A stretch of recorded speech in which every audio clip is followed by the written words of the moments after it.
Salut les gones. Alors cette semaine on va parler d'Oussem Aouar et de Moussa Dembélé, les deux personnalités les plus détestées de Lyon actuellement. Méritent-ils la cabale des supporters à leur égard? Bon, c'est presque une tradition lyonnaise comme la mère Brasier, Paul Bocuse, les Bouchons, Guignol. À Lyon, on aime avoir un joueur ou deux joueurs sur qui taper pendant les matchs, une tête de Turc en local. Bah ça défoule tout simplement, ça défoule les foules et c'est justement ce qui a toujours marqué l'histoire de Lyon.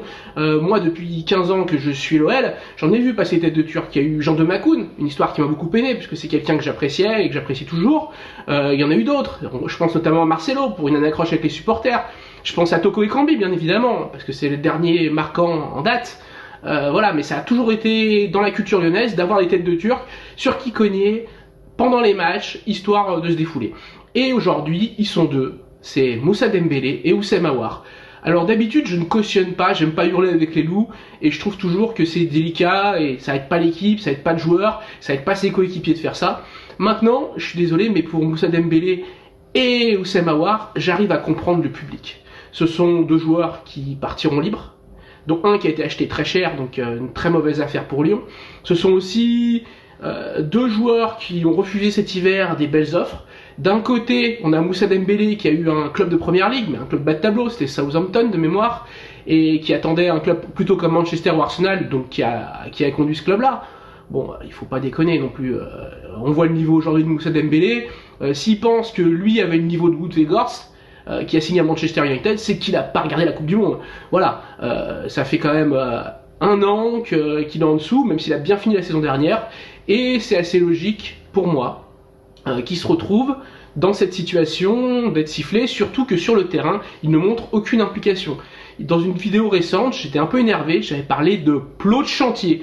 Et c'est toujours ce que je pense quand je vois ces matchs. Je suis désolé, quelqu'un qui ne court plus, qui ne fait plus d'appels, qui commence aussi à regarder ses partenaires tête basse, ou, enfin, voilà. On sent qu'il est résigné, et puis qu'il s'en fout tout simplement. La saison est pourrie, sa saison est pourrie, il attend la fin.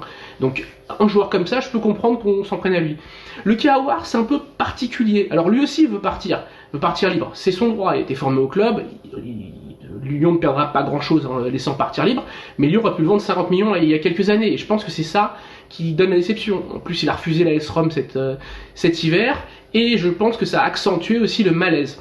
Ça a toujours été, Oussem Aouar, ça a toujours été quelqu'un qui choisit ses matchs. Ça, les supporters l'ont su, et ça a pas mal agacé. Quand on le voit mauvais face à Angers, ou mauvais face à Brest, parce que c'est pas l'image qui te fait rêver, mais par contre, énormissime face à Manchester City, au point où Pep Guardiola dit c'est un super joueur Aouar. On se dit voilà, c'est un joueur qui aime trop la lumière, et c'est peut-être son problème, et c'est peut-être aussi pour ça qu'il n'a pas trouvé de club derrière, parce que les clubs, justement, la dimension des clubs qui sont arrivés pour lui, ne correspondait pas à ses attentes. Ça vient peut-être aussi d'un problème d'ego, de melon, tout ce qu'on veut. Donc là-dessus, je comprends une partie de la colère, et je pense qu'elle a accentué aujourd'hui par sa décision de quitter le maillot bleu pour défendre les couleurs de l'Algérie. Alors, il le savait, en France, il n'avait aucune chance de jouer. Voilà. Il a apparu une fois à une époque où il était à son prime. Aujourd'hui, c'est un net déclin. Jusqu'à son départ, il n'y a aucune chance qu'il retrouve l'équipe de France. Et je pense que Didier Deschamps ne le rappellera pas non plus. Donc il le sait que pour 4 ans, ses horizons sont barrés. Donc qu'est-ce qu'il a fait? Il a choisi l'Algérie.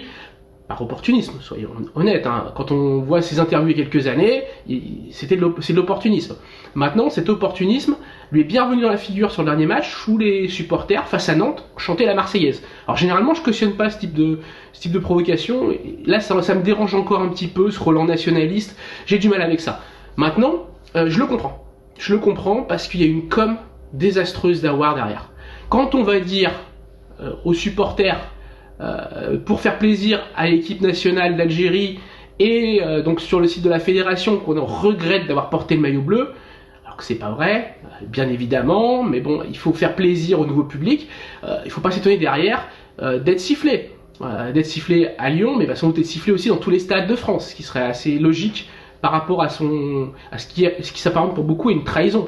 Mais au-delà de ça, moi j'ai vraiment trouvé ça comme désastreuse. Et puis derrière, ces pseudo-excuses sur Téléfoot, je ne regrette pas d'avoir joué en équipe de France, mais bon, en France on aime tout ce qui est racoleur. Arrête là, arrête ton cirque. C'est toi qui a fait volontairement, qui a volontairement vendu ton discours sur le site de l'équipe nationale d'Algérie pour plaire à ton nouveau public. Donc fallait surjouer et fallait aussi montrer aux binationaux, faites attention, faites pas comme moi. Donc voilà, on fait une interview un peu trash et puis derrière on calme le jeu en passant la pommade en France. Non mais il prend pour des lapins quoi. Mais voilà, toujours est-il que c'est sur ces deux joueurs, Moussa Dembélé et Oussama Aouar, je comprends totalement les supporters. Voilà, c'est tout pour cette semaine et on se retrouve la semaine prochaine pour une nouvelle question et plein de nouveaux sujets passionnants à disserter sur l'Olympique Lyonnais.